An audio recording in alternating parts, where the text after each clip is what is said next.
Look, gabang nito. Uy, tol, ikaw pala yan. Ang bango-bango ng pabango mo. Saan yan galing? It's a gift from my dad. It's from the US. It's so mabango, right? Ay, ikaw yung pabango mo. Saan galing? Ah. Gawing Pinoy. Sa akin, dyan lang yung sa gilid. Nabili ko. Pabango din naman, pero okay din. Sige na. Sige na, pabay na. Sa loob ng maraming siglo, sinakop tayo ng iba't ibang bansa. Kasabay nito, unti-unting naitanim sa ating isipan ang paniniwalang higit na mabuti ang dayuhan kaysa sa sariling atin. Ito ang tinatawag nating colonial mentality.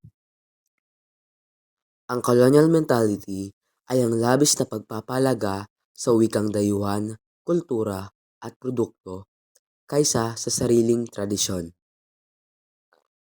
Makikita natin ito sa pagpapaputi ng balat, pagpili ng imported na produkto kaysa lokal, at paniniwalang mas maganda ang banyagang edukasyon, teknolohiya at pananamit.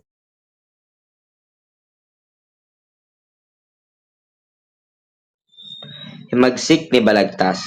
Maging si Francisco Balagtas ay nakakita ng ganitong problema noon pa man.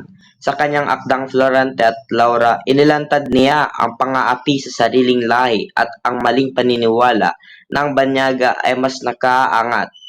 Isa sa kanyang ipinaglaban ay ang himagsik laban sa masamang kaugalian, kung saan ipinakita niya kung paano nagiging alipin ng dayuhang kultura ang ating mga kababayan.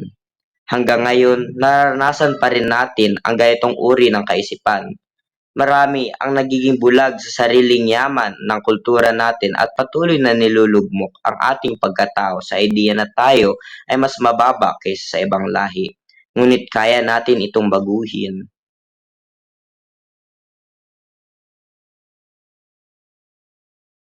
Ngunit, paano natin ito masosolusyonan? Ang Beatitude na "Blessed are the meek, for they will inherit the earth" ay nagtuturo ng pagpapakumbaba at pagtanggap sa ating tunay na pagkatao.